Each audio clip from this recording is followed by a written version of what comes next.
John Elroy Sanford, known to millions as Red Fox, was born on December 9, 1922, in St. Louis, Missouri, a city grappling with the effects of the Great Depression.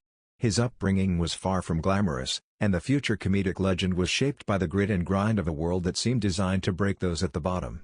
Fox's early years were defined by hardship, poverty, and a relentless battle against the systemic racial discrimination that permeated every aspect of American life at the time.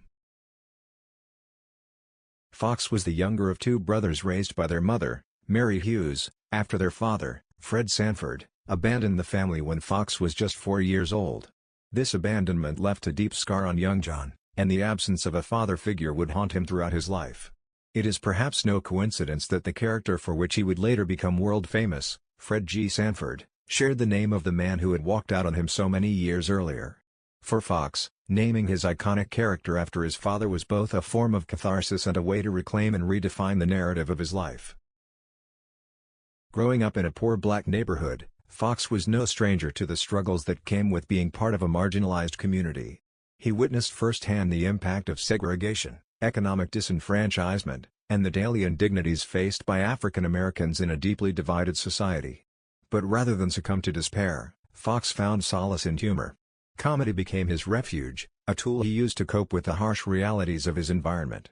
Even as a child, Foxx had a sharp wit and a natural ability to make people laugh, a talent that would soon become his ticket out of the life of poverty that seemed all but inevitable. At the age of 13, Foxx made a bold decision that would set the course for his future. He left home and traveled to Chicago, a city known for its vibrant entertainment scene and a thriving community of black performers. It was here that Foxx got his first taste of show business, performing in nightclubs on the infamous Chitlin circuit. These venues were far from glamorous, they were often small, dimly lit, and filled with patrons looking for an escape from the struggles of daily life. But for Foxx, they were a proving ground. He honed his craft, developing a comedic style that was raw, unfiltered, and unapologetically honest. It was a style that resonated deeply with black audiences who saw in Foxx's humor a reflection of their own experiences. The 1950s were a time of transformation for Red Fox. Having established himself as a formidable presence on the nightclub circuit, he moved to Los Angeles, where the entertainment industry was beginning to take notice of this brash, fearless comedian. Los Angeles in the 1950s was a city of contrasts, where the glitz and glamour of Hollywood stood in stark opposition to the gritty reality of life for many African Americans. Yet, it was here that Foxx would find his first taste of mainstream success. Foxx's rise to fame was anything but conventional. He gained notoriety not through television or movies but through his party records, comedy albums that were sold under the counter due to their explicit content. These records, filled with risque jokes and adult humor, were considered too vulgar for mainstream audiences but became underground hits. Foxx's humor was not just about shock value, it was a raw, unfiltered commentary on the realities of life, particularly for black Americans. His ability to address taboo subjects with wit and humor made him a unique voice in the world of comedy, one that resonated with those who felt excluded from the sanitized narratives of mainstream media. Despite the controversial nature of his material, Foxx's talent could not be denied. His big break came in 1972 when he was cast as the lead in Sanford & Son, a television sitcom that would become one of the most beloved shows in American history. The show, produced by Norman Lear, was a groundbreaking portrayal of African American life, centered around the character of Fred G. Sanford, a cantankerous junk dealer with a heart of gold. Foxx's portrayal of Fred Sanford was nothing short of iconic. With his sharp tongue, quick wit, and a unique blend of humor and pathos, Foxx brought to life a character that was both hilariously funny and deeply human. Sanford & Son was an instant hit, and Foxx quickly became a household name. The show broke new ground in its portrayal of black characters, offering a narrative that was both relatable and empowering. It wasn't just a comedy, it was a cultural touchstone, a show that resonated with audiences of all backgrounds. For black viewers, it was particularly significant, as it offered a portrayal of black life that was far more authentic and nuanced than anything that had come before. As Sanford & Son soared in popularity, Red Fox found himself at the peak of his career. But while his professional life was thriving, his personal life was anything but stable. Foxx had always struggled with managing his finances, a problem that only worsened as his fame grew. Despite earning millions from his television success, Foxx was notorious for his extravagant spending habits. He lived a life of luxury, indulging in expensive cars, lavish homes, and a seemingly endless supply of jewelry. He was also known for his generosity, often giving money to friends and family in need, sometimes to his own detriment. However, Foxx's financial irresponsibility soon caught up with him. He failed to pay his taxes, leading to multiple run-ins with the IRS. By the late 1980s, Foxx's financial troubles had become a public spectacle. In 1989, the IRS raided his Las Vegas home, seizing his possessions to settle his tax debts. The raid was a humiliating experience for Foxx, who had gone from being one of the highest-paid actors on television to having his belongings auctioned off to the highest bidder. This moment marked a low point in Foxx's life, a stark reminder of how quickly fortune can turn. Foxx's personal life was also marked by a series of tumultuous relationships.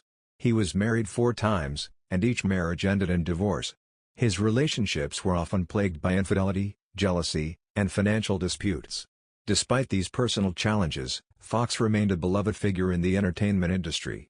His colleagues admired his talent and his resilience, even as they watched him struggle with the consequences of his choices. As the 1980s came to a close, Foxx's career was in decline. He attempted to revive his success with new television projects, including The Red Fox Show and a revival of Sanford and Son titled Sanford. However, these shows failed to capture the magic of his earlier work, and Foxx found himself increasingly marginalized in an industry that was moving on without him.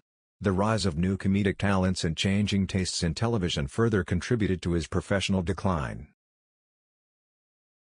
Despite the setbacks in his career and personal life, Red Fox continued to work, driven by a love for performing that had sustained him through decades of ups and downs. In 1991, Foxx began work on a new sitcom, The Royal Family, which was seen as a potential comeback vehicle for the aging star. The show, which featured Foxx as a wisecracking grandfather, was well received by audiences, and it seemed as though Foxx might finally be on the verge of a much-needed resurgence. Tragically, Foxx would not live to see that resurgence fully realized. On October 11, 1991, while rehearsing a scene on the set of The Royal Family, Foxx suddenly collapsed. At first, those around him thought it was just another one of his trademark jokes. After all, Foxx had built a career on his impeccable comedic timing and loved to prank his co-stars. But this time, it was no joke. Foxx had suffered a massive heart attack, and despite efforts to revive him, he was pronounced dead at Queen of Angels Hollywood Presbyterian Medical Center. He was 68 years old. The news of Red Fox's death sent shockwaves through the entertainment world and among his millions of fans. Here was a man who had dedicated his life to making others laugh, whose humor had brought joy to countless people, and yet he had died in such a sudden and heartbreaking way. For many, it felt like the end of an era. Foxx had been a trailblazer, a comedian who had dared to challenge the status quo and had opened doors for future generations of African-American entertainers. In the years since his death, Red Fox's legacy has only grown. He is remembered not just as a comedian but as a pioneer who broke down barriers for African-American performers. His work on Sanford and Son remains a seminal moment in television history, a show that redefined the portrayal of black characters on screen and paved the way for future shows that would explore similar themes. Fox's influence on comedy is undeniable. His raw, unapologetic style paved the way for comedians like Richard Pryor, Eddie Murphy, and Chris Rock, all of whom have cited Foxx as an influence. These comedians, like Foxx, used humor to address issues of race, inequality, and the complexities of the African American experience in a way that was both entertaining and thought-provoking. But Foxx's legacy is not just about his influence on others. It's also about the man himself, the son of a single mother who left home at 13 with nothing but a dream, who spent decades performing in small clubs before finally achieving national fame, and who, despite his personal flaws and financial troubles, never lost his passion for making people laugh.